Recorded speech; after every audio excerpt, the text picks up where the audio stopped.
યુવાણી કાર્યક્રમ સાંભળતા આપ તમામ શ્રોતા મિત્રોને મારા નમસ્કાર. આપની સાથે છે આપની રેડિયો હોસ્ટ અને દોસ્ત સમૃદ્ધિ વોરા. આવી પહોંચી છું અવનવી વાતો અને અવનવા ગીતો સાથે. આજે આપણે સાંભળીશું નીતા સોલંકીનો વાર્તાલાપ, જેમનો વિષય છે શિક્ષણ, સ્વ વિકાસની પ્રક્રિયા. તો આપણે એ વિશે તો સાંભળીશું. હવે સાંભળીશું નીતા સોલંકીનો વાર્તાલાપ. ગુડ ઇવનિંગ ફ્રેન્ડ્સ, યુવાણી આપણી સાથ રહેલો છે. હું સોલંકી નીતા શિક્ષણ સ્વવિકાસની પ્રક્રિયા વિશે માહિતી રજૂ કરીશ. તો જગતમાં મોટામાં મોટો ભય હોય તો તે છે અજ્ઞાનનો. અજ્ઞાનનો નાશ જ્ઞાન દ્વારા થઈ શકે. જ્ઞાનની પ્રાપ્તિ શિક્ષણ દ્વારા થાય અને આ શિક્ષણની જ્યોત પ્રગટાવવાનું કાર્ય છે શિક્ષકનું. જરૂરી છે ફક્ત વ્યક્તિની અંદર રહેલી શક્તિને જાગૃત કરવાની. બધું જ્ઞાન બાળકની અંદર રહેલું છે, તેને જાગૃત કરવાનું કાર્ય શિક્ષકનું છે. તમે તેને આગળ વધવા માટે પ્રેરણા પૂરી પાડી શકો, પરંતુ વિકાસ તો અંદરથી જ થાય છે. જેવી રીતે તમે છોડને પોતાની મરજી મુજબ મોટો કરી ન શકો, તેવું બાળકનું પણ છે. બાળક પોતે જ પોતાને શીખવે છે.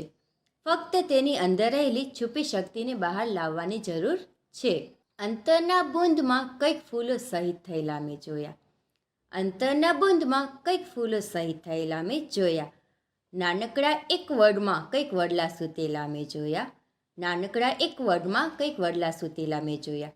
વળી મુખ્ય પ્રશ્ન તો એ છે કે જે જ્ઞાન આપણે મેળવીએ છીએ તેનો ખરેખર ઉપયોગ શું છે તે જાણીએ છીએ. જ્ઞાન એટલે દરેક ક્ષેત્રની વધારેમાં વધારે માહિતી મેળવ્યા જ કરવી એવું નહીં, પરંતુ મેળવેલી માહિતીને સાચા અર્થમાં જીવન ઘડતર અને સ્વ વિકાસ માટે ફલિતાર્થ કરવી.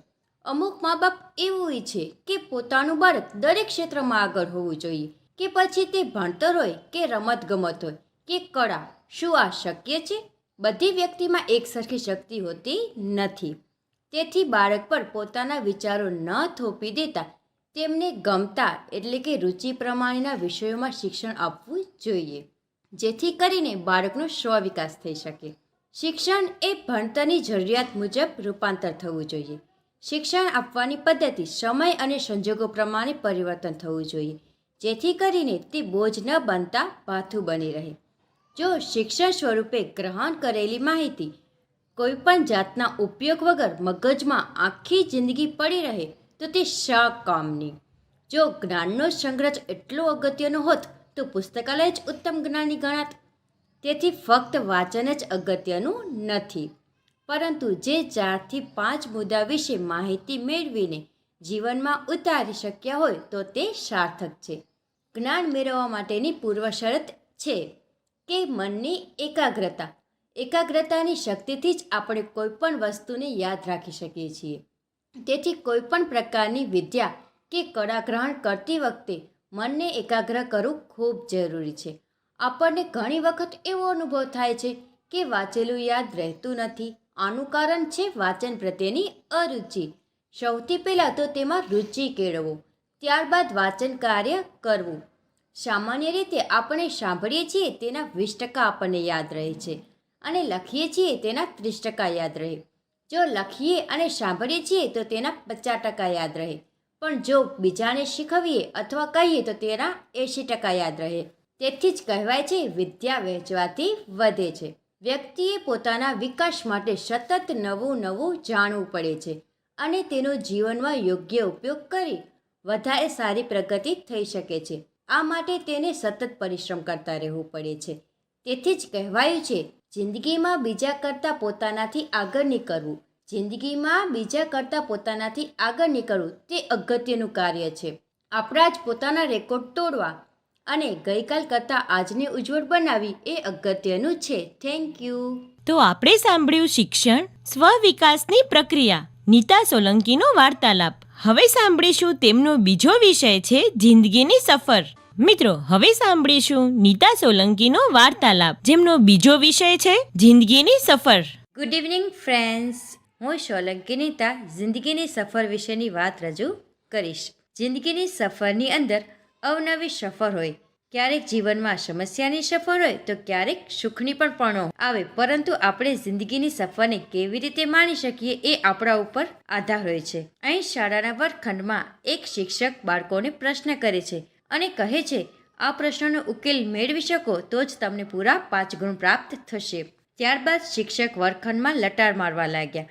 એક હોશિયાર વિદ્યાર્થી પાસે જઈને કહ્યું, આ પ્રશ્નનો ઉત્તર આપીશ.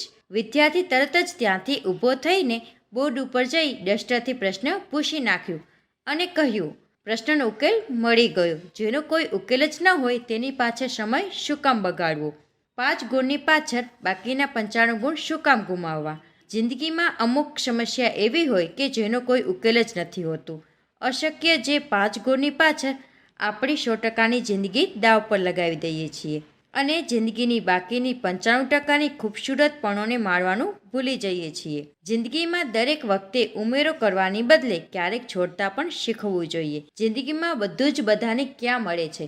જે જોઈએ છે તે કંઈ જ પ્રાપ્ત થતું નથી. જે મળે છે તેમાં જ ખુશ રહેવું જોઈએ. કહેવાય છે ને કે ચશ્માની દુકાનમાંથી ચશ્મા માટે નવી ફ્રેમ ખરીદી શકાય છે, પણ દ્રષ્ટિ તો આપણી સમજણ ઉપર નિર્ભર છે કે આપણે 95%માં મોજથી જીવવું છે કે 5% પાછળ દુઃખી થવું છે. આમ જિંદગીની સફરને ખુશીથી વિતાવી જોઈએ. બધું મળે એનું નામ જિંદગી. બધું મળે એનું નામ જિંદગી. કંઈક ખૂટે એનું નામ જિંદગી. ચલાવી લઈશ કહીને હસીને ચલાવી લઈએ એનું નામ જિંદગી.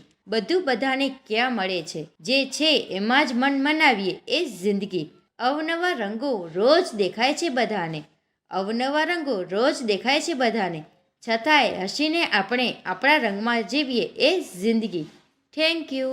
તો શિક્ષણ, સ્વવિકાસની પ્રક્રિયા અને જિંદગીની સફર વિષય પર વાર્તાલાપ સંભળાવ્યા બદલ નીતા સોલંકીનો ખૂબ ખૂબ આભાર. મિત્રો, હવે વાત કરીશું જાણવા જેવું અવનવું વિષય, જેમાં વાત કરીશું ગૂગલનું અનોખું આર્ટિફિશિયલ ઇન્ટેલિજન્સ ટેકનોલોજી. તો આર્ટિફિશિયલ ઇન્ટેલિજન્સ ટેકનોલોજી એટલે શું? તો આર્ટિફિશિયલ ઇન્ટેલિજન્સ એ આજના સમયની સૌથી મહત્વની ટેકનોલોજી છે, જેના પર ગૂગલ કંપની કામ કરી રહી છે. ગૂગલે વર્ષોથી આર્ટિફિશિયલ ઇન્ટેલિજન્સ ટેકનોલોજીમાં રોકાણ કરવાનું ચાલુ રાખ્યું છે અને ગૂગલ એ ઘણા સમયથી એઆઈ અને ડીપ માઇન્ડ એમ 2 પ્રકારની અત્યાધુનિક અને અદ્યતન ટેકનોલોજીને વિકસાવી રહ્યું છે. આર્ટિફિશિયલ ઇન્ટેલિજન્સ ડોક્ટરોને રિપોર્ટ કઢાવ્યા વગર જ દર્દીના રોગોને શોધવામાં મદદ કરે છે. સાથે જ લોકોને તેમની પોતાની ભાષામાં જ વિવિધ ક્ષેત્રની માહિતી મેળવવા માટે તે ટેકનોલોજી સક્ષમ કરતી હોય છે. ટૂંકમાં આર્ટિફિશિયલ ઇન્ટેલિજન્સ લોકો, વ્યવસાયો અને સમુદાયોને તેમની ક્ષમતાઓને અનલોક કરવામાં મદદ કરે છે. તેમજ આર્ટિફિશિયલ ઇન્ટેલિજન્સ તેના કોઈ પણ યુઝર માટે નવી તકોને ખોલે છે, જે લાખો લોકોના જીવનમાં નોંધપાત્ર રીતે સુધારો કરી શકે છે. આ જ કારણ છે કે ગૂગલે 6 વર્ષ પહેલા એઆઈ એટલે કે આર્ટિફિશિયલ ઇન્ટેલિજન્સ એવા લેમ્ડા બાર્ડના વિકાસ પર ઘણું ધ્યાન કેન્દ્રિત કર્યું હતું. સાથે જ આર્ટિફિશિયલ ઇન્ટેલિજન્સ એકમાત્ર એવું ટૂલ છે જે વિશ્વની માહિતીને વ્યવસ્થિત કરવામાં અને તેને સાર્વત્રિક રીતે સુલભ અને ઉપયોગી બનાવવામાં મદદ કરે છે. તો આ હતું આર્ટિફિશિયલ ઇન્ટેલિજન્સ ટેકનોલોજી, અને આ સાથે જ આપણા કાર્યક્રમનો પૂરો થવાનો સમય થઈ ગયો છે. તો ફરી મળીશું આ જ સમયે અને આ જ કાર્યક્રમ પર. પણ ત્યાં સુધી આપની રેડિયો દોસ્ત સમૃદ્ધિને રજા આપશો. આવજો.